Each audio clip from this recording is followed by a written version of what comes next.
তো চলো আগের দিন জন্মদিনের ব্লগ যেটুকু দেখিয়েছিলাম আজকে তারপর থেকে আবার শুরু করা যাক। এখনও কিন্তু শেষ হয়নি, মানে আজকে জন্মদিনের ব্লগটা শেষ হবে পুরোটা, দেখতে থাকো।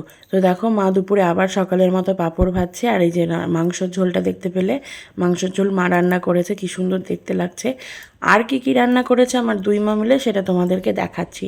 এখানে কিন্তু আমার মানে যেটা যেটা খেতে দেবে এখনও সাজানো হয়নি, বাবা এখন মাকে হেল্প করছিল, আর আমার বরকে এতক্ষণে আমি পেলাম যে সবাইকে দেখিয়েছি তুমি একটু হাই করে দাও। তো চলো সবাই খেতে বসে গেছে, ঘড়িতেও অনেক বাজে এখন, কারণ সকালের খাবারই অনেক দেরিতে খেয়েছি, ওই জন্য সবাই খিদে পেয়ে গেছে, সবাই শুরু করে দিয়েছে। আর দেখো আমি দেখাচ্ছি আলু ভাজা, পটল ভাজা, কুমড়ো ভাজা, শিম ভাজা, আলু এই পেঁয়াজকলি আর মটরশুঁটি দিয়ে এটা ভাজা, পাঁপড় ভাজা, ডাল, মুড়ি ঘন্ট, এটা হচ্ছে কই মাছ, আর হচ্ছে মায়ের হাতের এই কই মাছটা আমার খুব প্রিয় ছিল, ককের মাংস, চাটনি, 5 রকমের মিষ্টি আর দই, সরি দই না, পায়েস পায়েস, মানে ওই ককের মাংস, এটা মুরগি না আর কি, ককের মাংস খুব ভালো খেতে হয়। যারা খাওনি ট্রাই করে দেখতে পারো।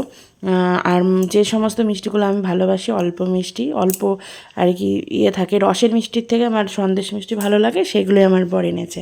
এখন সবার সাথে হাসি ঠাট্টা করতে করতে খেয়ে নিলাম দুপুরের খাবার, কিন্তু তখন আমি জানতাম না যে সন্ধেবেলা আমার জন্য আরও কিছু অপেক্ষা করছে। তো সন্ধেবেলায় মানে আমি যখন ঘুম থেকে উঠি তার আগে আমার বর ডেকে সারপ্রাইজটা আমাকে দেয়। তো সত্যি কথা বলতে আমি আগে থেকে জানতাম না, ফোনের ব্যাপারটা আগে থেকে একটু অবগত ছিলাম, কিন্তু এটা আমার কাছে পুরোপুরিই সারপ্রাইজ ছিল। তো ঘুম থেকে উঠেছি, এখন যেহেতু সেরকম শীত নেই তাই একটা হাত কাটা আর কি সোয়েটার পরে নিলাম, আর সবাই এখানে পৌঁছে গেছে, মানে কেক কাটার অপেক্ষায় এখন। আর আমার বর সাজিয়েছে, দিয়ে সাজিয়ে হাঁপিয়ে গেছে, বলছে আমি এবার রেস্ট নেবো, তুমি কেক কাটো। আমি চলো ওঠো আগে, তুমি না গেলে কী করে কেক কাটবো। তারপরে ওকে তুললাম, আর আমাদের জামাটা দেখো একটু ম্যাচিং ম্যাচিং হয়ে গেছে না কালারটা, তো দুজন মিলে আবার একটু ছবিও তুলে নিলাম। তো চলো এবার কেক কাটা যাক। আর যেটা বলছিলাম যে বর সারপ্রাইজ দিয়েছে বলে ওকে আমি 7 জনম ধরে চাই, সেরকমটা কিন্তু না। অনেকে ভাববে হ্যাঁ দিলেই ভালো, না দিলেই খারাপ। ও আমাকে ভালোবাসে কিনা বা আমি ওকে ভালোবাসি কিনা সেটা জানানোর জন্য এরকম সারপ্রাইজ না দিলেও আমরা সেটা বুঝতে পারি দুজন দুজনের প্রতি কী আছে আমাদের। তবুও তোমাদের একে একটা কথাই বলবো, আর এখানে কিন্তু মা ছেলের ভালোবাসা চলছে। আমি বলছি হাই করতে, কারোর মানে পাত্তা নেই, আমার ব্লগে পাত্তা দিচ্ছ না। তো যাই হোক, চলো মজা করছিলাম। যেটা বলছিলাম আর কি, যে তোমাদের যেটুকুই সামর্থ্য থাকুক না কেন সেইটুকু দিয়েই যদি তুমি তোমাদের আশেপাশে তোমার প্রিয়জনকে এই স্পেশাল দিনগুলোতে একটু স্পেশাল ভাব মানে ফিল করাতে পারো, তাহলে দেখবে জীবনটা অনেকটাই আনন্দে কাটবে সবারই। আর যেটাই হোক না কেন তোমাদের সাথে খারাপ কিন্তু কেউ কারোর সাথে চায় না, সবার সাথেই সবসময় ভালো হবে, ভালো হোক এটাই সবসময় প্রার্থনা করে। তবুও যেটুকুই ভালো হোক না কেন সেইটুকু নিয়েই সন্তুষ্ট থাকতে চেষ্টা করবে, আমিও তাই চাই। আর এখানে এত খাবার ছিল, আমার বর সামনে SB লিখে রেখেছে গোলাপের পাপড়ি দিয়ে, সেটা বোঝা যাচ্ছিল না, তোমাদেরকে হাত দিয়ে একটু দেখিয়ে দিই চলো। এই দেখো S, আর এই হচ্ছে B। আসলে এত খাবার ছিল টেবিলে, ওর আর লেখার জায়গা ছিল না। তো চলো, আর আমার তো একটু জায়গা বেশিই লাগে। তো চলো, যেটা বলছিলাম, মানে ধরো কোনো কিছু তোমাদের সাথে ভালো হচ্ছে, মনে করবে এইটুকু ভালো বা এই ভালোটাই আমার জন্য সব থেকে মানে বেস্ট, এর থেকে ভালো কিছু হবার ছিল না, তাহলেই তোমরা খুশি হতে পারবে। আমি যেটা মনে করি যে অন্যের এই দিনটা কেমন কেটেছে, অন্যের এই জিনিসটা কি আছে না আছে, আমার থেকে ভালো না খারাপ, এই সব নিয়ে যদি ভাবতে থাকো, নিজের সাথে সবসময় অন্যদের সাথে তো তুলনা করো, তাহলে কোনো দিনও ভালো থাকতে পারবে না, আনন্দ থাকতে পারবে না।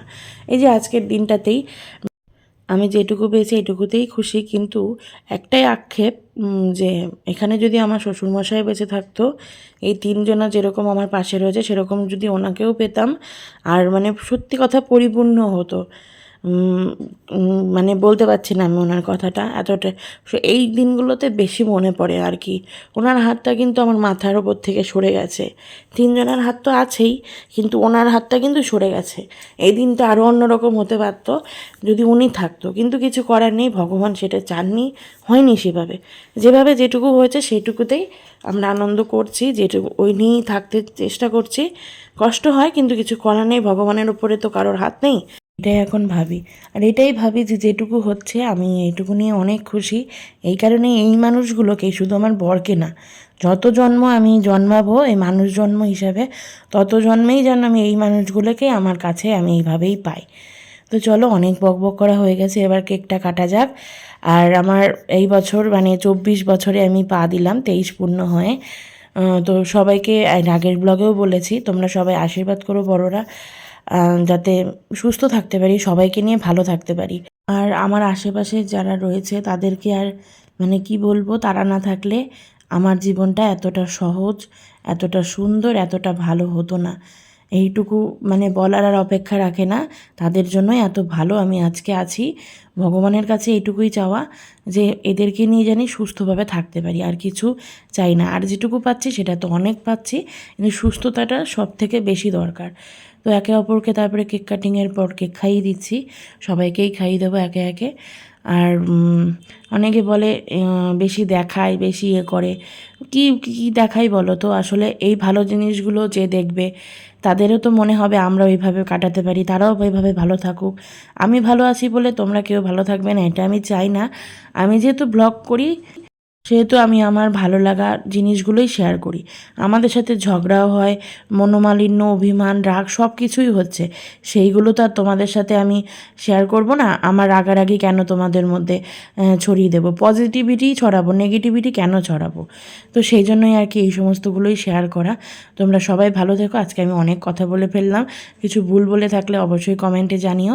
আর এই যে চকলেটটা, এই চকলেটটা আমার কাছে খুবই স্পেশাল, তার কারণ হচ্ছে যখন প্রথম ও আমার সাথে দেখা করেছিল এটা আমাকে দিয়েছিল, তো সেই জন্যই তোমাদেরকে দেখালাম। আর এত কিছু দিয়েছি, এগুলো তো একসাথে খাওয়া সম্ভব না, তাই গুছিয়ে রেখে দিচ্ছি। তো চলো, আজকের মতো ভিডিওটা এই পর্যন্তই, দেখা হবে পরের ব্লগে। টাটা।